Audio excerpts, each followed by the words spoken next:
Hi, this is Joe Satriani, and you're listening to Focus on Metal.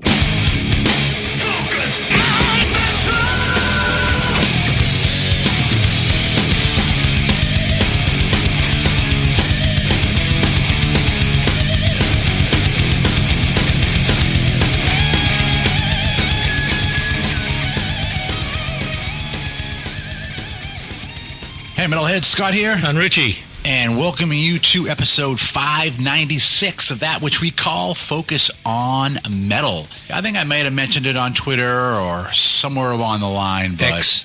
I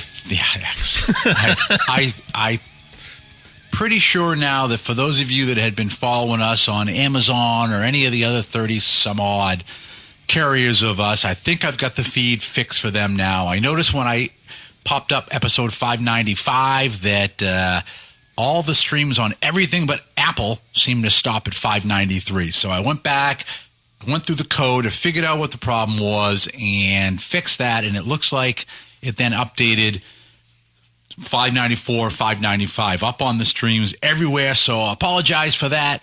But it looks like we're back in action everywhere now, which is a good thing. So anyways, with that out of the way, how you doing, man? I'm good. Good. You couldn't have asked me to fix any of that shit. I wouldn't have a clue. I've been trying to do some various housekeeping things too. I think on 593 I did mention the fact that, when we went to the new website provider a few years ago, because, by the way, GoDaddy sucks. Unlimited means only unlimited in their terms and not really unlimited. It's almost like if it's a price lock, how can it be a lock? But anyways, when I did that, there was a bunch of episode descriptions and stuff that from the early days back 2010, 2011, 2012, probably some stuff into 13 where it kind of got lost to the shuffle. And my just when getting a new website up and going, I had opted to not go back and do that. So I have been able to find a lot of the bits and pieces, and I'm starting to, at least right now, put the descriptions up there. So if you wanted to know, hey, what did Focus on Metal do the first year that we were, a going concern? Well, I wasn't on it. No, you weren't. Though at least now the descriptions and everything are up there. Probably at some point, maybe I'll get audio loaded as well. But I'm trying to start to do that and fix some of the other stuff as I have time. So yeah, it's interesting. Moving target. Yeah. Move on.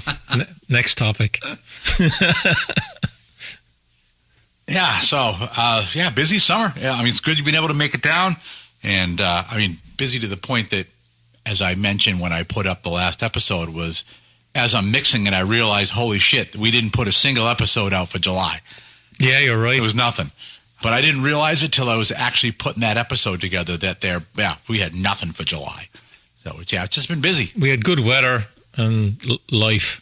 Yeah. And things got in the way, but I have a couple of interviews coming. Discussion episodes. We'll have 600 episodes done by the end of the year. Maybe. We're going.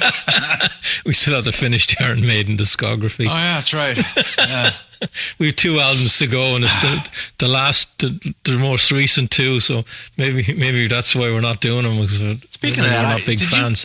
Did you hear anything about 2024 vinyl reissues? For who? Maiden. No. I've heard some rumble about them doing 2024 reissues, but why? What I was I don't think there's anything, because the rumble I got about it from some people was it's the 2015 remasters, and they just like the run out numbers have changed. There's, as far as I know, no difference. So yeah, I didn't know if you heard anything about it, but anyways, there wasn't a problem with getting that vinyl. No. That's what I'm saying. It wasn't a limited run. They weren't limited or anything. Yeah, no. So I don't see the hook. Yeah, I don't know. It kind of went by my radar, but I was like, I've got all those. I'm good on those. No, you're not. I know you. You're the guy that has 16 different versions of Invincible Shield. It's true. It's every single version. Yes. Got one whole crate over there that's nothing but Invincible Shield. And that doesn't include the CD versions. And the couple of versions at Nikki's house, too. So, Oh, okay. yeah. Okay. Anyways. Just as well the album's not crap. Oh, fantastic album. Yeah, it's a good album, yeah. It's good, solid. Right, so we're here to talk about... so one of the things we did do, it's not that we didn't do anything. No, that's true. We went to see some shows. Even I went to see a show. I know, it's a miracle. So I figured what we'll do, there's two you went to see. And when I talk about shows, I mean like the big rock shows of the summer that are currently out there. Yeah. So you went to see two of them, and I went to see one. So I figure what we'll do is you do one, and then I'll do the one I went to, and then we can do the other one. Okay. Your other one. So you can go first. You can pick either or. I'll go in chronological order. Okay, that's fine. That makes it easier. Yeah. But yeah, Sammy Hagar, Best of All Worlds tour. Fantastic show. Who opened? Loverboy. Any good?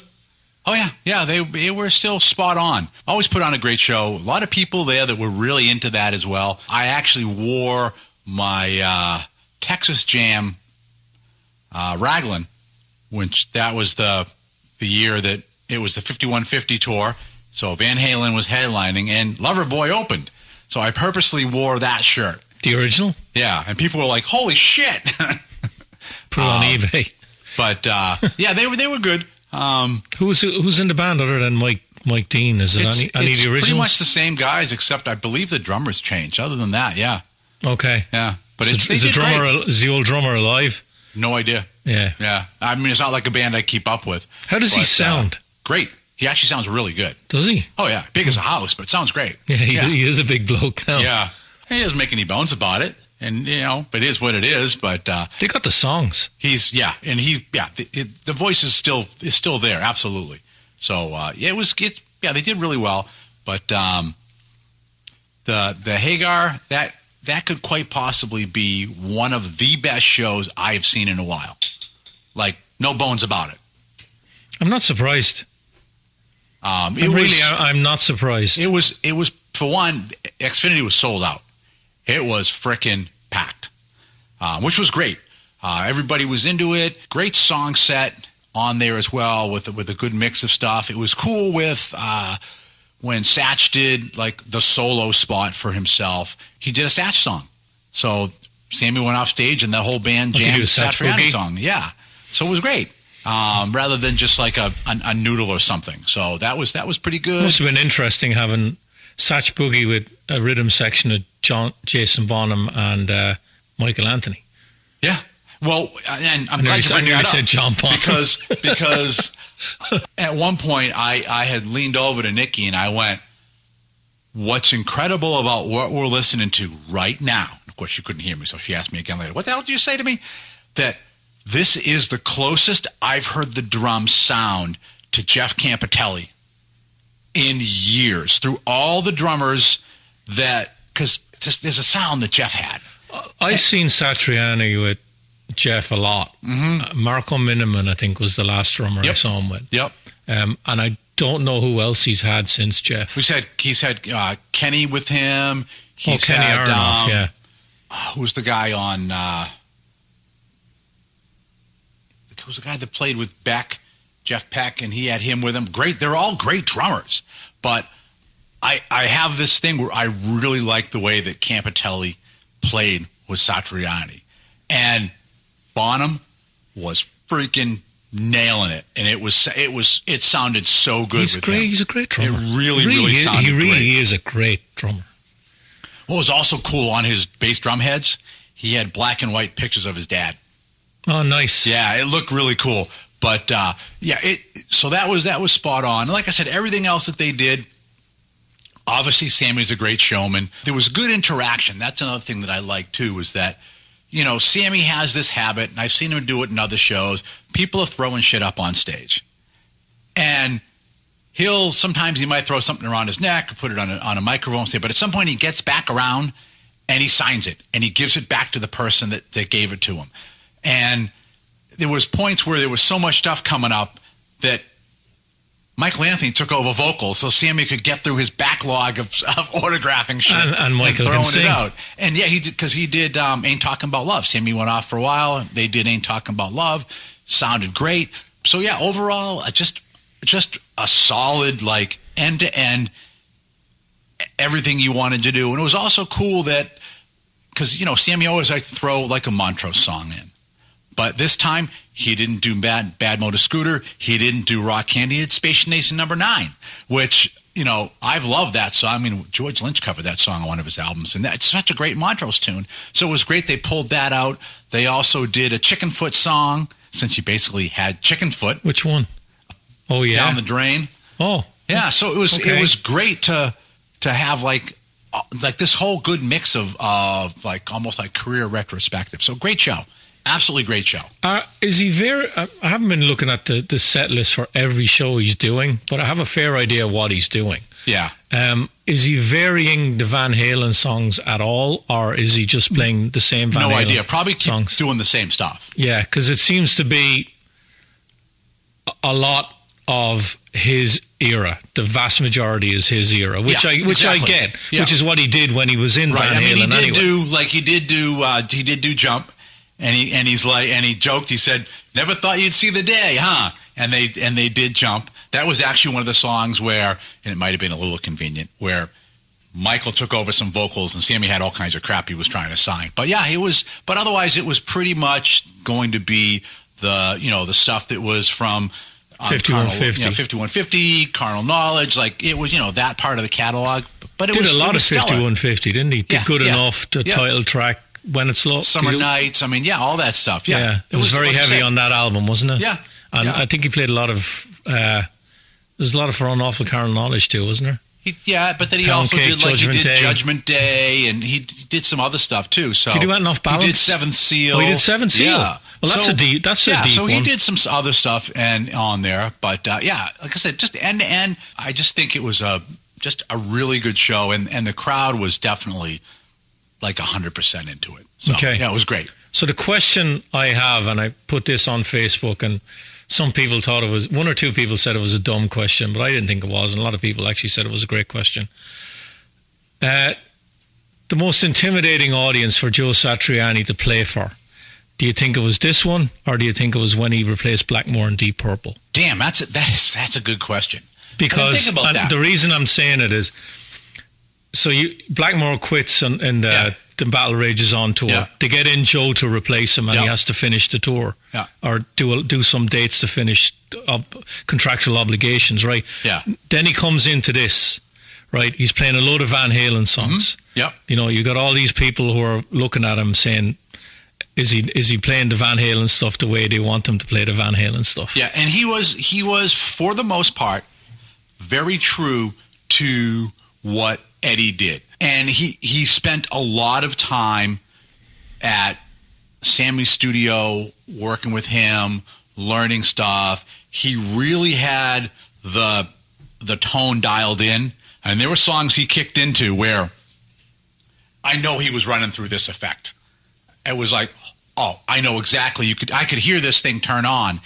And I know, he was using that right delay for that period in Eddie's Did tone. he have a lot of guitar changes? He did. For the most part, he was using mostly his Ibanez signatures. Yeah. But he did have, for a while, he had one of the EVH Frankensteins he used towards the end, too. Oh. I wish he'd taken out the 78 black and white. I know he had it on his rack. It just never came out. But getting back to your question, I actually think that he probably had more eyeballs on him and a greater expectation of him on this tour than he did Deep Purple. Maybe, but...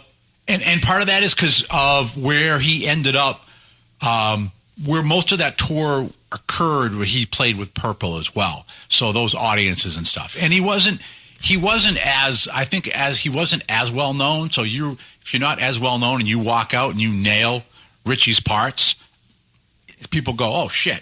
And people I don't think are as focused on the nuances of Blackmore's playing, because you also typically would have John Lord cranking along with him and stuff too. There's a buffer there where Eddie, his stuff is so different and so iconic, and there's just, people have such a high expectation And also the fact that Eddie's passed away, Blackmore hasn't. I think that adds to it. The other thing I'd add to that is people would have bought tickets to see Deep Purple expecting Blackmore to play, and then Satriani ends up playing. So I think that would have pissed off, the Deep Purple fans, some of them, because they would have said, like, okay, Joe Satriani's a fantastic player, but I want to see fucking Richie Blackmore. Yeah. Oh, I think at that point, too, again, he wasn't as well known. So, because, I've talked to people and I say, oh, yeah, they say, like, who's Satriani? And then I talk about, well, yeah, at one point he's filled in for Blackmore and say, huh, really? When did he do that? So I think, it's that similar thing of telling people that, Stevie Ray Vaughan played on Let's Dance. Huh? But I still think this one, because even before this tour went off, there were people that were already like, oh, this is going to suck, and he's going to just be Joe Satriani over the whole top of thing. And he wasn't. He was entirely respectful. Yeah, but I think I think he enjoyed the shit out of doing it. I think a lot of that came from people who just don't like the Hagar or Van Halen anyway. Well, there's certainly a lot of that kind of thing, too. Yeah, absolutely. But another thing that I've seen and read, and I really don't get it at all, is they're on about Hagar. One of the reasons he's doing this is money. And I'm thinking, do you realize how much money Sammy Hagar has from selling his tequila? Like every year. Yeah. This is just another summer tour for him. Hagar does not need the money. Right. What is he now, 74, 75? He's getting up there. Yeah, and he still sings great. Yeah, he does. Yeah. 2-hour show? Yeah, it was something Close like to that. it? Yeah, it was. Yeah. Yeah. It was. And it was, like I said, it was one of the best shows I've seen in a while. And granted, I am, I grew up with the Roth era. That is still like my favorite sounding albums and everything else. But I really enjoy the Sammy stuff. So do I. And that's Nikki's era, so she was enjoying the shit out of it. So, it was enjoyable. And like I said, they put on a great show with great interaction. And I'll roll back to the interaction part of it later, but that's part of what I like going to a live show too, and seeing a live band interacting. And he's always got great interaction with Mikey as it is. They used Joe's keyboard player from the tour he just did. So he had that guy on keyboards. On stage. Yeah. Okay. Right up on that platform, you had Jason to the left, and this guy was right next to him on the right. And even for Satch Boogie, he did the second guitar on it and stuff, and filled it out. And he did a great job. So what did they do? Hagar solo? Did they do I Can't Drive 55? Of course they did. Does anyone way to rock? Yeah, they did like the standard Hagar. Did they do any Zeppelin stuff? They didn't do any Zeppelin stuff, but what they did do is they did When Eagles Fly as well. Oh, yeah. Wow. Did a fantastic freaking version of it. That's off his the album came out in 87. I think it's like his last contractual one that he did. Yeah. Fantastic version of it. Absolutely fantastic version. It was like, holy shit. And half the crowd went for a piss when he did it. No, everybody was like, holy shit, he's going to do it. Did he do it solo, just him and on acoustic? It was the whole band? Yeah. I mean, he walks out. It was kind of, obviously by himself first, the little keyboard pad, but then they kick in, and it was great. It was absolutely fantastic. Look, a band like that with Hagar still singing great, with the talent that's on the stage and the songs that they're going to play, you're just not going to get a fucking bad show. True. You're just not. Yeah. And you can tell, though, the other part of it is that they were enjoying it. They were having a shitload of fun up there as well. It wasn't just like another job, another place to play. It was like having a party, and he did a great job. He really did. Well, this is probably, I know I'm getting ahead of myself here, but in a lot of ways, this is probably going to bring closure to a lot of the Hagar era Van Halen, because after he's done this now, he's not really going to do this again. No, he might do something similar. What I mean is he won't be going out like with Satriani and Bonham. It might be his solo band, and they might only do. He might. I mean, they're, except for the fact that it's Bonham instead of Chad Smith, it's Chickenfoot. Yeah. So he's worked. It's not like somebody he hasn't worked with before. Chickenfoot when Chad Smith wasn't in him. Huh? Remember Chickenfoot went out on tour and Chad Smith didn't play. They had a different drummer. They did? Yeah. Was it Kenny Aronoff? I've only ever seen him with Chad Smith. No, they did shows with a different drummer. Because when they played the first one at the Middle East, it was Chad, and then when they played the Pavilion, it was Chad. Yeah, no, they did shows without him. Huh. But it's I totally can see him going back out with this lineup again. And you got to remember too that over the last year, there's been a lot more focus actually from the label in general. So Record Store Day, they do the Right Here, Right Now live one. Just, a few weeks ago, they put out For an Unlawful Carnal Knowledge. So there's a focus back on some of that Sammy stuff. Also, they did the Van Halen Collection Volume 2, so that has all the Sammy stuff in it. Mm-hmm. So, I think there's that focus on that, and I think it's probably going to continue. That's kind of like a good time for this. So I think it worked out for him. But I definitely think he'll go out. If he can physically do it, he'll go out probably with this same group again. So do you think that band, The Circle, is done? Well, I mean, The Circle is just with a different guitar player, basically. Yeah, but do you think they're going to go back out as The Circle then and just do the same set? It could be. I mean, they did Van Halen stuff before too, but I think he was more focused on this to do this stuff. Yeah, really focus on that era. Yeah. So let's talk about the show I went to see. I went to see Def Leppard, Journey, and Steve Miller Band at Fenway. At Fenway, yeah. It was the first concert I've been to Fenway Park. Fenway Park's a baseball stadium. Yep. Famous baseball stadium in Boston. And I'd never seen a concert there before. You probably never want to again. Well, let's talk before I talk about who I saw and who I didn't see. Let's just talk about the venue as a concert venue. The baseball stadiums for concerts, they're weird because they have the stage and just to the right is center field. Yeah. And you have the diamond where the bases are is cordoned off. So it just looks weird when you're looking down on the field that there's this whole block on the field that there's nobody on. Yep. And everybody is kind of, how would I describe it? They're kind of pushed up against the stage, and then there's a little bit of an opening on either side of the stage where, there's a little bit more room. But when you actually get to the stage itself, because the triangle on the diamond is pushing up near the front of the stage, that's the narrow part. Yeah, and yet you still have full stands all the way around. All the stands are full. Yeah. So you just have this huge area of the field that nobody can go on. Yep. And then you're dealing with an old baseball stadium that's like 100 years old, where the seats are built in a way that you're actually facing away from the stage and looking at home plate and not center field. If you don't get the right seat area, so like typically, so the last ones that were done there, like the stadium tour for 2022, that one there, if you did it through Def Leppard like I did, the seats that were initially an offer to you actually gave you that direct facing towards the stage view. Yeah. Which they do on purpose. They kind of make those available first. Yeah. So some of the best seats for a baseball game are some of the worst seats for a concert. Oh, yeah. They have this thing called the Green Monster, which you can sit up on top of the wall and look right down onto home plate. That you can't even sit up there because you're sitting behind the stage. Yeah. So that'll tell you, your vantage point for a concert compared to a baseball game. Yeah. I didn't see any Steve Miller Band. I had no interest. Okay. We got there, me and my wife went, and we got there, I think Journey were 1/3 into their set. Wow. And I thought their sound was not good.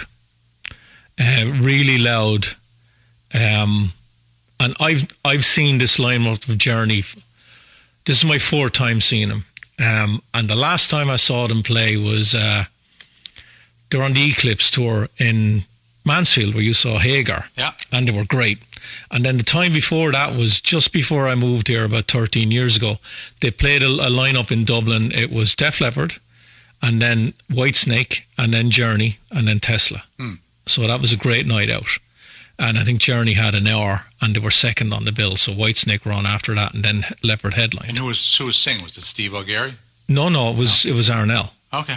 And then before that, I saw him just after Arnell had joined. They played the National Stadium in Dublin, which probably holds about 1,000 people, and the band were amazing. You could tell that there was new life in the band. You could just tell.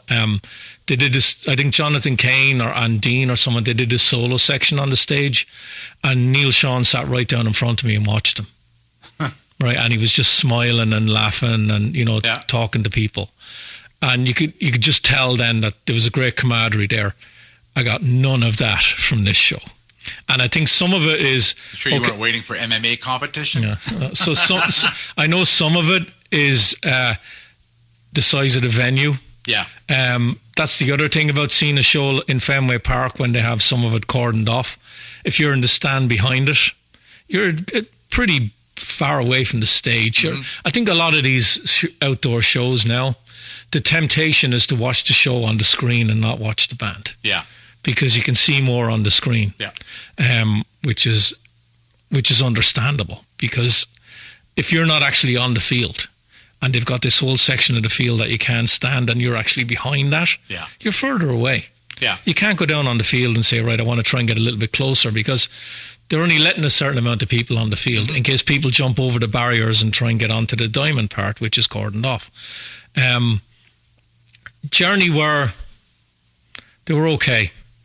I know there's a perception out there that there's a lot of shit going on in the band, and we'll get to that in a minute. And maybe that fed into the way I looked at the band performing on the night. But I've seen the band a few times before this, and with that, when I've seen them before, it's always had Ross Valerie, who's not in the band anymore. Yeah. And now all of a sudden they have Todd Jensen, great bass player, right? But he's not Ross Valerie. Yeah. And they have Jonathan Cain, and they have another keyboard player. And then do they have someone in behind the curtain or not? I don't know. But you had Jonathan on one side, you had Dean. See, that's the thing with the enormous shows as well, the other shows. You can hardly fucking see the guy. Yeah. He's that far back. Yeah. And he sang Lights, Dean did, and he was fucking super. He's a great singer. Yeah, I mean, I saw him before when they had Steve O'Gary with them, and Dean sang Faithfully. Yeah, I saw Dean, the first time I saw Journey, Dean sang and played drums to Mother Father. And he was fucking awesome. I couldn't believe how good he was. And I'm thinking, you have that guy as a backing vocalist and a drummer like that. No wonder he's in your fucking band. Yeah. But the band were good. Like, Jonathan would say something, and then Arnell might sing a song, and then Arnell might say something, and then Neil would go down and he'd fucking wank around on his guitar for 5 minutes doing this solo, and every song they played, it's the same fucking 12, 13 songs. You know what you're going to get. Yeah. Right, so they played that couple of solos. Jonathan Cain did this keyboard solo, which is an absolute fucking waste of fucking time.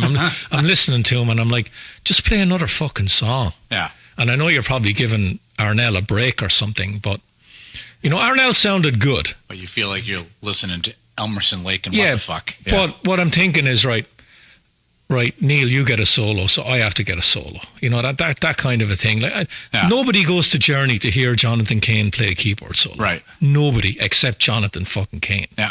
Right. Neil, I can understand. Neil is an iconic guitar player. Yeah. Brilliant guitar player, great soloist, right? Yeah. But even he was over soloing. I was like, come on, just play tunes, play songs, right?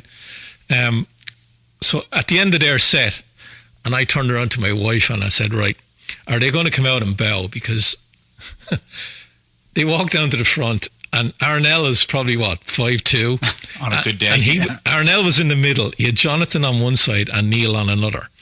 And I think it was the day before they'd announced that Cain had sued Sean again. Yeah. And I'm thinking, of all the guys you want in between the two of them, and for when they're bowing, you have the smallest guy probably in the fucking stadium, right? But they came down, they did their bow, and they fucked off. And then, of course, this thing with Cain and Sean is blown up again. Yeah. Sean's addressed it. Kane's on about Sean overspending, and it's just messy. They're in the middle of a tour. They cancelled the UK and Irish tour. Did you see that? No. They cancelled it. Not postponed it. Cancelled. Yeah.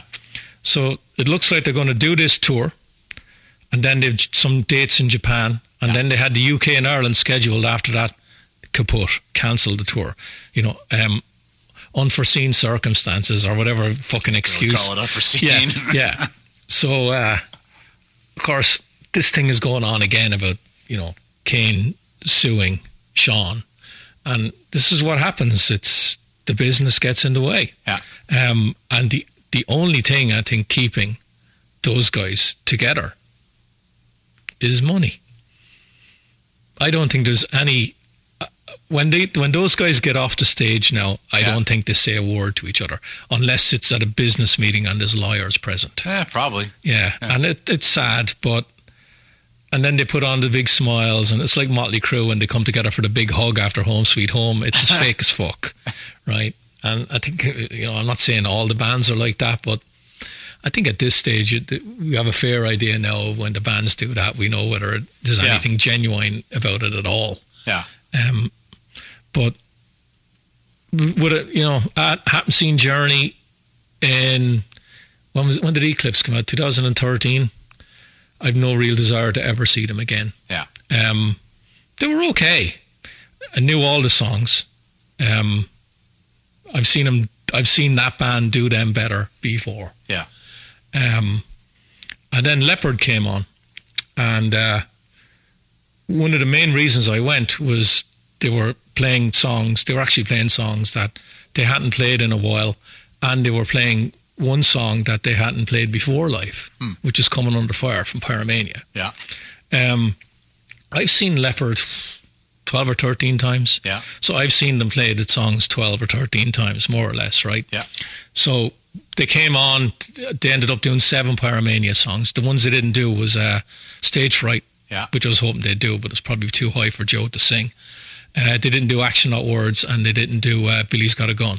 But they did everything else. Oh, cool. So they did Coming Under Fire they were pulling that out for the first time ever on the tour. Once they finished Die Hard the Hunter, I knew what was left, and I went home. Because I missed Photograph, Pour Some Sugar on Me, Hysteria, and Rock of Ages. Yeah. Which I've heard them play on every single tour before. Yeah. So I got what I wanted in the first 10 songs. And the band were fantastic. I thought they usually are. Yeah, they are professional as fuck. Yeah. And even sounded... back when I saw them in whatever fucking year that was, opening for Blackfoot on Lansdowne, they were solid. They were even as kids they were professional. But they sounded the band sounded really good. Now Joe, I thought Joe sounded good. Was he 1987 Joe? No. Was he 1999 Joe? No. No, but they've adjusted, and he's accepted that. Yeah. But you could tell it was him singing. Yeah. There was none of this fucking backing track, on lead vocal bullshit. No, they pride themselves on that. And they've got other good vocalists. I mean, Phil's good, Vivian. Vivian's good. They've got great backing vocals. Yeah. They did that Just Like 73. Not great. Kind of went down like a lead balloon with most people, but they played it. Well, I mean, it just came out too. What, last week? Yeah. Week before? Yeah. I'm trying to think when it rolled in the mailbox, but yeah. But I'm going to go off on a rant now. Oh shit! Focus.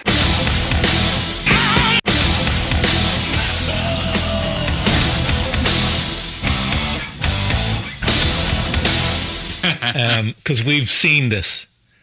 So I'm sitting with my wife, and there's a mother and father in front of me, and then I think it was their daughter and boyfriend in front of them, and they'd had a couple of beers in them, and I think between the four of them, the 2 albums they had by those 2 bands were Def Leppard's Greatest Hits and Journey's Greatest Hits. Right? And I'm not lying. No, I'm laughing at that. So when they did when they did Animal, Love Bites, Armageddon It, Rocket, all the singles. Yeah. They went absolutely fucking apeshit. Could also be all the MTV. Yeah. Right? There was all videos for those too, right? Yeah. Was there one for Armageddon It? Yeah, it was a single. Yeah, I don't remember what the video was, but it could be that. No, but the daughter and the boyfriend were probably in their early 20s. Oh, okay. Right. So the girlfriend and the boyfriend, they were fucking going mad, like Love Bites, Bring Me to My Knees. She got down on her knees in front of him. And I was there to my wife, and like, for fuck's sake, I just want to watch the fucking concert, right? When they played Coming Under Fire, when any of that stuff, sat down. Right? And I'm like, they played Die Hard the Hunter, and I'm fucking singing it all, and they're looking at me. And I'm like, this is on the album that sold fucking 10 million as well. Yeah. And then they'd get up and they'd do, I don't know what fucking song they did, but they'd be fucking jumping up and down, and then they'd do like, I don't know, one of the what are lesser known songs, and then they'd sit right back down, and I'm like, for fuck's sake. But, there's a lot of people, and that's what they go for, and good for you, but I'm there at this stage to hear the obscure shit. Yeah. And I thought, when they played all the hits, they still do them fucking great, and I still really enjoy them. Mm-hmm. But I'm going to get more out of Die Hard the Hunter. I'm going to get more out of Coming Under Fire. Yeah. I get more out of that now than I do Animal. Yeah. Right? And I'm glad they do stuff like that, but Journey don't do any of that. Yeah. It's all the fucking Stone in Love, Lights, fucking, Don't Stop Believing. Don't stop believing. Journey could have come on stage and played Don't Stop Believing and left, and 80% of the people would have been thrilled. Yeah. They heard what they wanted to hear. No, I mean, that's the audience, right? That's part of why the music business is how it is. Yeah. Right? People, that's what they want to hear. But I'm glad I went. Yeah. I'm glad Leppard can still do it. They're a band that I definitely go see again, live. I think over the years, I've seen them more, even though I've seen them more than anyone else, I don't think I've ever seen them play a bad show. Yeah. And I've seen them play in a club in Dublin in front of 500 or 600 people. Yeah. And I've seen them play in front of 25,000 people. Yeah. And they still put on the same fucking show. Yeah. Just a fucking great band. Yeah. Yeah. They're, I think they'll going to probably be doing it for as long as they possibly can. And it looks like they all friggin' like each other. So, yeah. Yeah. And they've been through a lot. And I think as a unit, they've overcome all that shit that's happened to them along the way with, drummers losing arms and members dying and having to put members out to pasture because they can't handle it. But they've had the same lineup since 92. So it's, I think, they do well. And they've got a great, great front of house people. Sound mix is done well. Yeah, but things are dialed in. It was stark, the difference in sound. Uh-huh.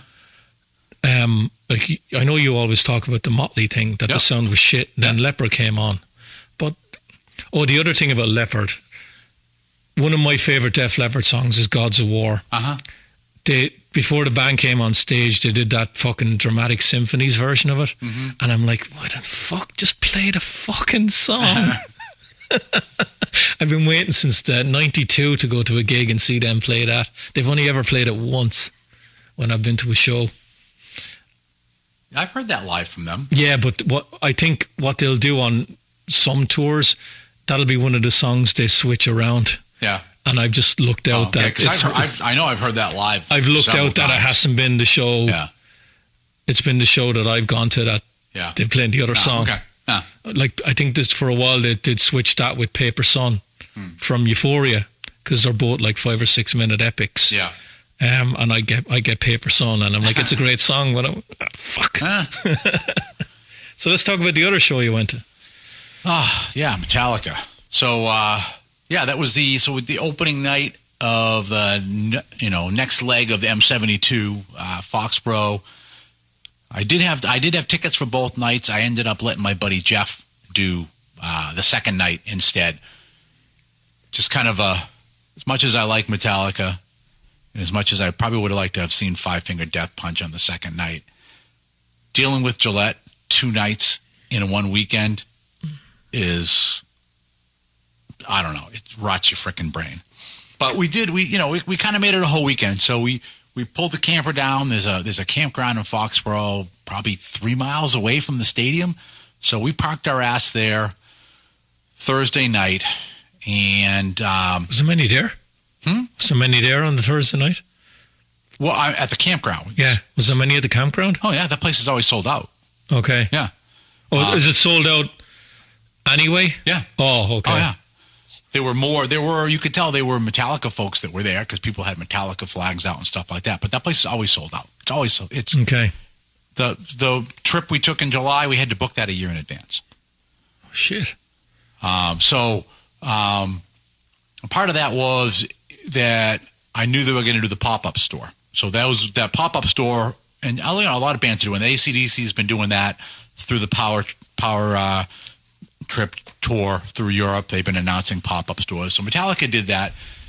They took an empty storefront in Patriots Place, and they had it running Thursday through Sunday from 10 to 4. So I knew they had a limited poster for the gig, and then they had a limited edition vinyl in Patriot splatter. They're always limited, aren't they? And these were like literally the poster sold out. The Friday bucket of posters. Like I saw behind the curtains, the box labeled Friday, and 2 people in front of me, and they sold out in line. And when we got there at like, I don't know, 9:30, 20 past 9, the line was already a quarter mile long. And once they opened, everybody was coming out with the same thing, vinyl and poster. Everybody, vinyl, poster. Because they'd all walk out, you'd have the tube, the vinyl. All right. How much was each? I don't remember. Poster I didn't end up getting, so I think the vinyl was like, I want to say it was $45, $50. What vinyl of what now? Of the album? M7, yeah, of the new album. 72 Seasons. Yeah. And now those vinyls. Here we go. eBay, 200 each. Keep going. Okay. Before the weekend was over, I saw them listed for $300 and up. I hate bastards to do that. But you're only limited. You can only get one. Ah, okay. Same thing with the poster. What people were doing, though, was, and I figured, I was like, I should have freaking done this when I got in there. Bring your kids with you. No, people were going in and immediately getting in line, buying, because they took a whole storefront. It was nothing but Metallica stuff. So all the shirts, everything. So we went in and was like, oh, well, we're going to check out the shirts. We're going to do this. Nick was like, why don't you get in line? I'm like, no. We'll. And what people were doing, though, they were getting in line and buying poster and the vinyl, then going back out into the store and browsing everything else, and then getting back in line with and buying whatever else they wanted so they could do it. But, yeah, 2 people in front of me, I looked one way because they had 2 piles, and I looked, and I saw that pile disappear, and it was like, oh, we still got the other? No, I don't. So you queued for nothing? No, I still got the vinyl. We still got some shirts. You didn't get the poster? And we didn't get the poster. Okay. And that was, limited hand, like the ones I got in the hallway. What is it, a poster of the band? A poster? No, like it's a separate they're making a separate hand-printed, of the screen-printed for the poster. Show with the date on it. Is it a concert poster? And a design, and it's that design for that day of that show, period. Okay. So there's one for the 2nd. There's a totally different poster for the 4th. Same thing when the next date's in Chicago. What is it, a 36 by 24? So it's like a 24 by 36 poster. Yeah, all big one. Silk screen poster. All right. Then in the merch, they had another poster that was a printed poster. Again, though, limited. Same thing. In this case, it was like a skeletal Patriot that they had, different design for the 2nd and for the 4th, and those like sold out really quick too. But it's something that Metallica's been starting to try to do. So we went and did that. We got some shirts. On the Friday you did it, right? Yeah, Friday morning, figuring, you know what, we'll go Friday morning. I'll get my vinyl, which was the thing I probably wanted the most. Got my vinyl, and we'll buy the shirts, any shirts we like. Then we don't have anything to carry on the show. So we just be hands-free. Be great. But we got there, so a little bit before we were supposed to leave Friday night, it frickin' poured. And we're like, all right, well, we'll hang for a little bit. It's just down the road. I have a reserved parking spot. No problem. So if it got better. And remember, too, it was hot, humid. It was miserable out. So we got down there shortly before Mammoth went on. So we were able to go down. Once we were in the concourse, I realized, oh, shit, there's a day-only Foxborough shirt that wasn't in the store. And it might have been that actually when we were in line, like FedEx or UPS pulled up and they were delivering tons of boxes, all marked Gildan. So it could have even been that they stocked those in the store after we were gone. But I was like, shit, now I got to buy one of those. $50 probably. 45. 40, sure. Even rounded up to 50. So and I like those show shirts that are just for that date. So I wanted to grab one of those. So it was like, shit. So now we're carrying around. We got disposable rain ponchos that we had on standby just in case, because we weren't going to leave. It was going to be throw the ponchos on and continue on. And so now we had those and shirts. But we had enough time to like grab a bite to eat, load up on water and Gatorade because it was, like I said, it was just dripping hot. And then got down to our seats. Fortunately, having an aisle seat is nice when it's like steaming hot. You weren't on the field, were you? No. Okay. No. I was just up on the first tier. I got legacy member seats. So, and I had a nice end of the aisle. Great. So I could move aside and have some airspace and shit. Cool people around us, which was awesome as well, which is always nice, you know. Guy in front of me, massive Van Halen fan. We were talking Van Halen. Guy next to us, by himself. His wife didn't really like the music. He seemed like a good guy, chatting about shit. Seemed pretty knowledgeable. Really, he's like, and Bruce Dickinson was like his big thing. But just like, hold on, nice people. Wife didn't like any of the music?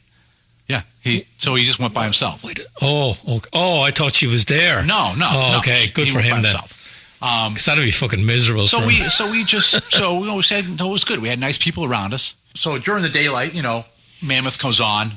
Now remember, and this is where I go to the interaction thing. So, you know, we just saw them in October at Big Night Live on a small stage, so damn tight, interacting with each other.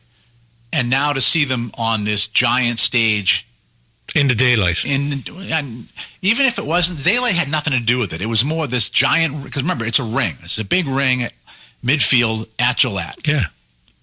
And so you've got each one of the band members is in a different spot on the ring. They are far apart from each other. So there is no interaction with each other whatsoever. Yeah. And it made a big difference in, they were still spot on the songs, but they didn't have that same energy because they weren't interacting with each other that you normally would have had. Because you could see these guys and doing the, you know, watching them in sound check and all, they genuinely like to play with each other. They're all high energy, and to just be all separated on this giant ring. And it's not like a level ring. It undulates too. So then Pantera, still daylight, Pantera comes out. And like I said, it's miserable hot. So like Phil, he comes out, flip-flops, gets up on the stage, takes his flip-flops off. Okay, goes out, and he's dripping. But again, it's very little interaction. Now they had 2 drum sets set up for Charlie. And so he did part of the set on one drum set, and then he went over and did the other half of the set on the other drum set. Mammoth didn't have that. They just had one drum set, and that was it.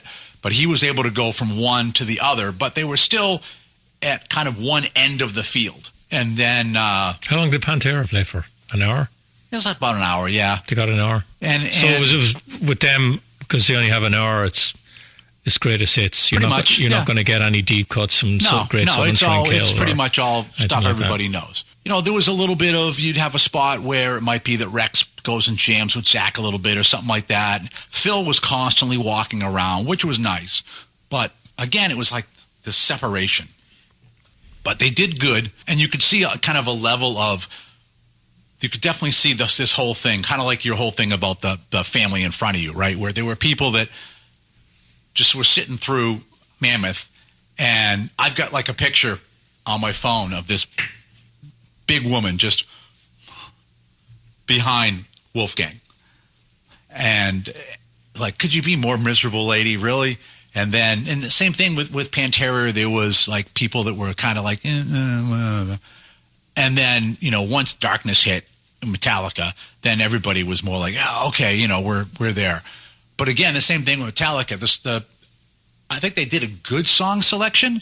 They did like 3 cuts off of the new album, which was pretty cool. And they did, I think they did 2 off the Black, 3 off of Masters. What did you get off Master of Puppets? Because they're playing 2 different sets, right? Did you get the title track? Did you get Master of Puppets? I don't even remember which ones they did. Okay. I'd have to look it up. And remember, it's a no repeat, too. No, that's what I'm saying. Yeah. They're doing 2 different sets. Yeah. Completely different sets. Yes. Yeah, so I'm just wondering what Master songs you got the first night.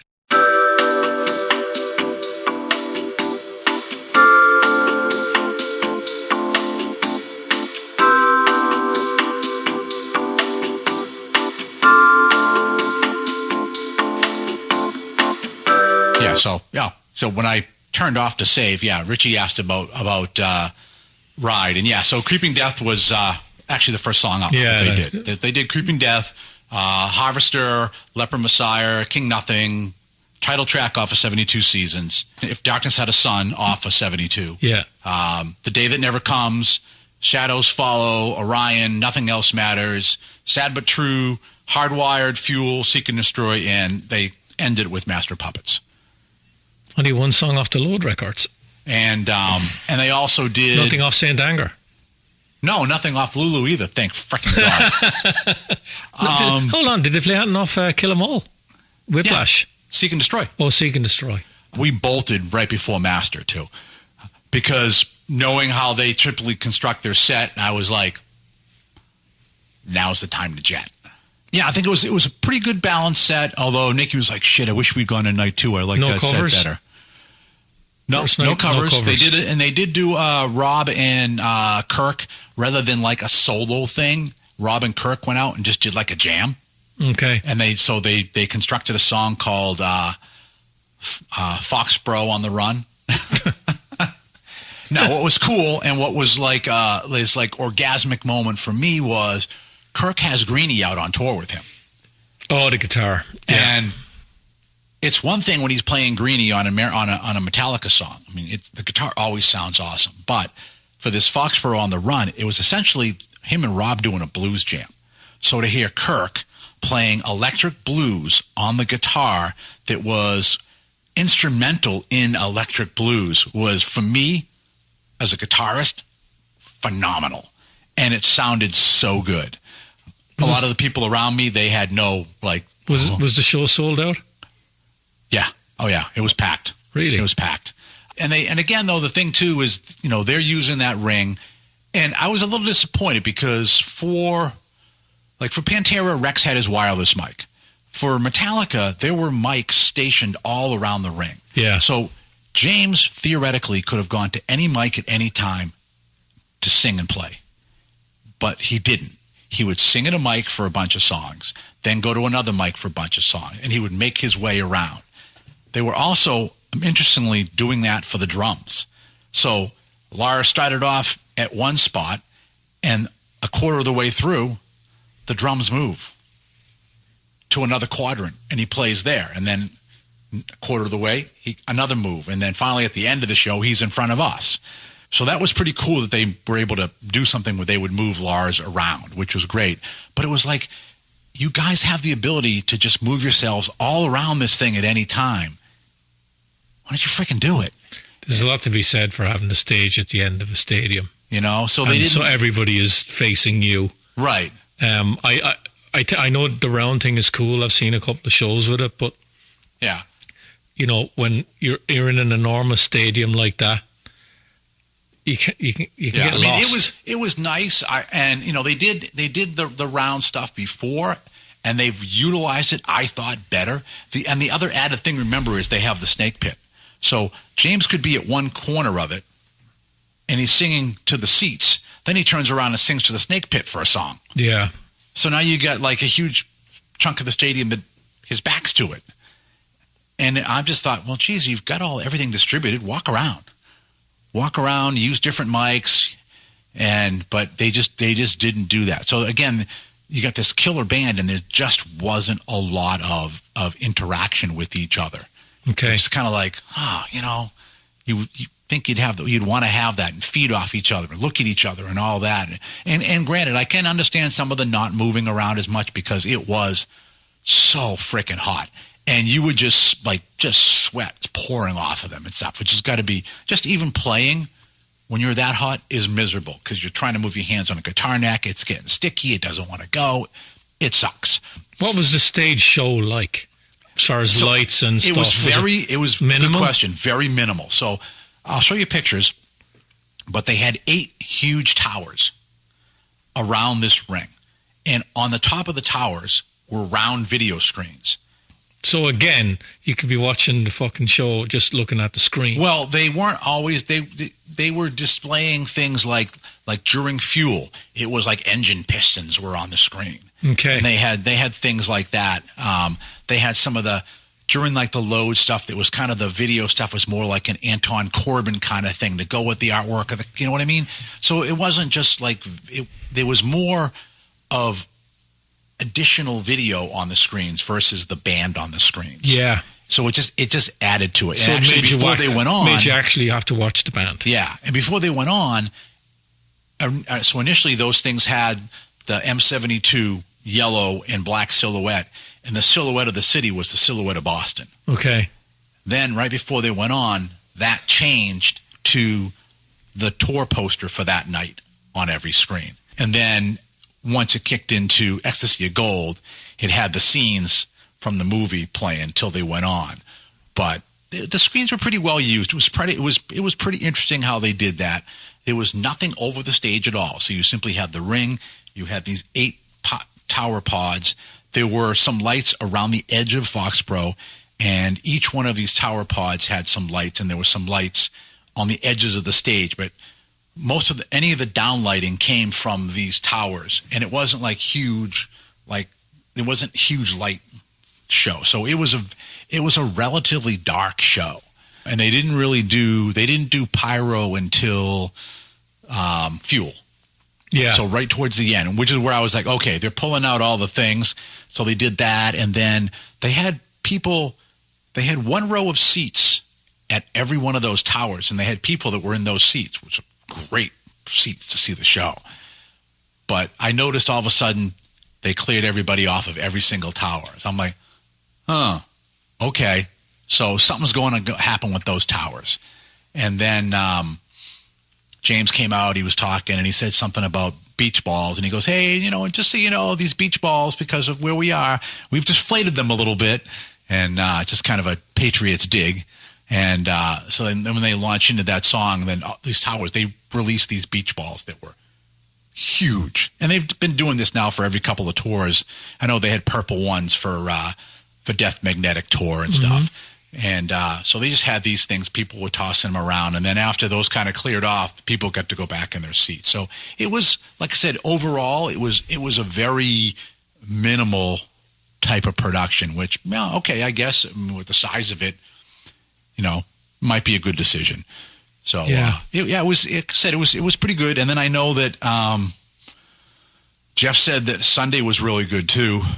They had really bad weather Sunday, because I know at one point I got the alert to say, is Ice Kills 9 on that tour? That was a Sunday show. Yeah.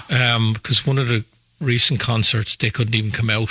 Yeah. I can't remember where it was because of the weather.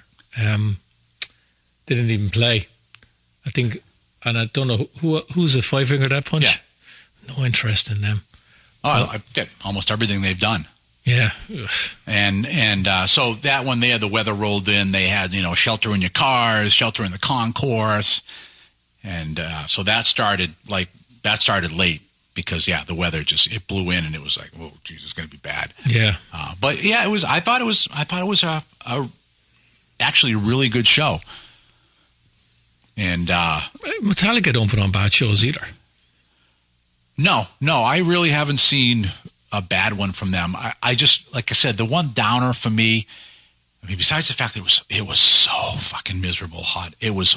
I mean, we were just chugging water and Gatorade, and as soon as we got, thank God we were just down the road, because it was like we shot down Route 1, and obviously everything was cordoned off, so we couldn't bang the turn into the campground, so we had to go past 495, make sure we didn't have any stadies around, wing around, and go back up.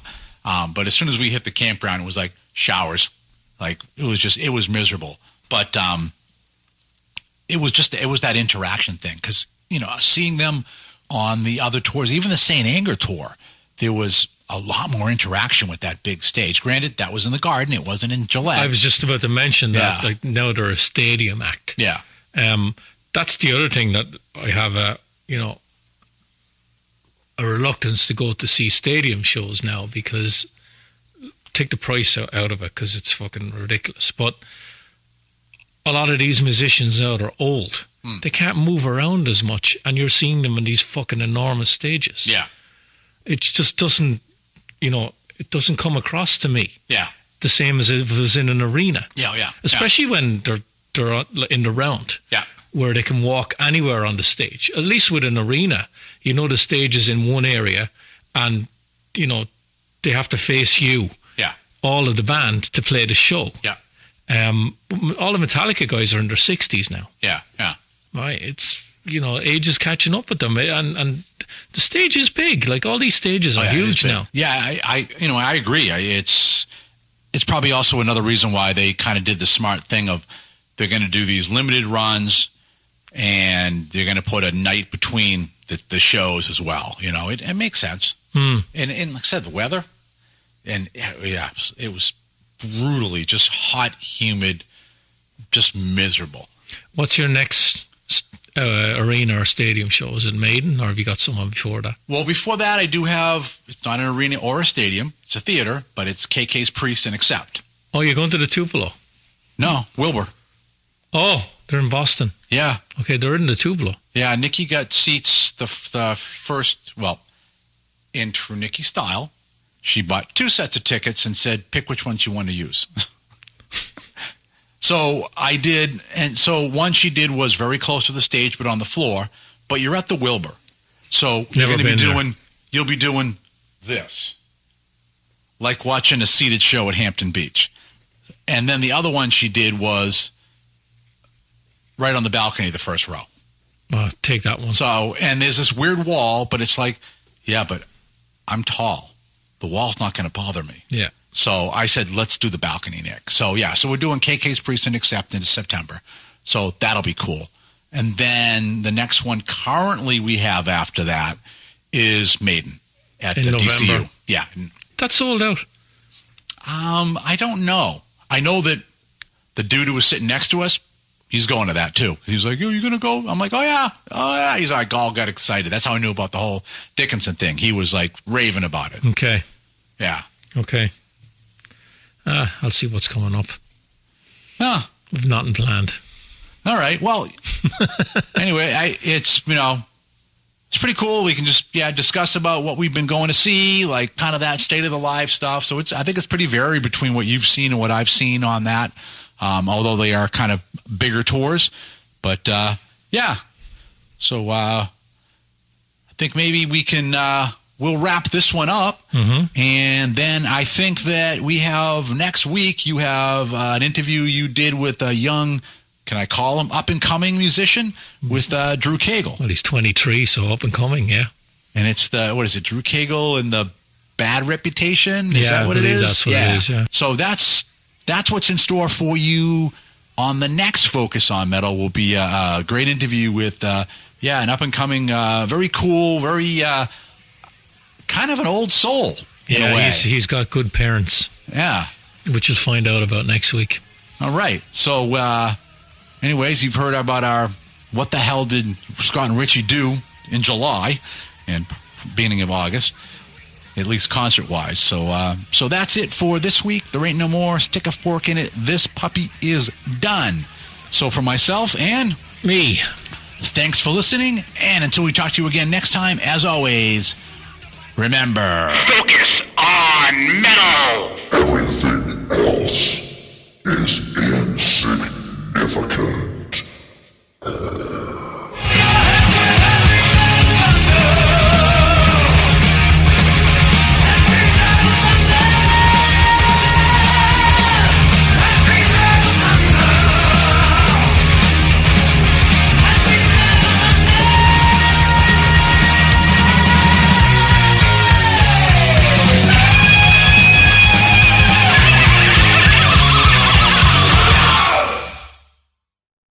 You're still here?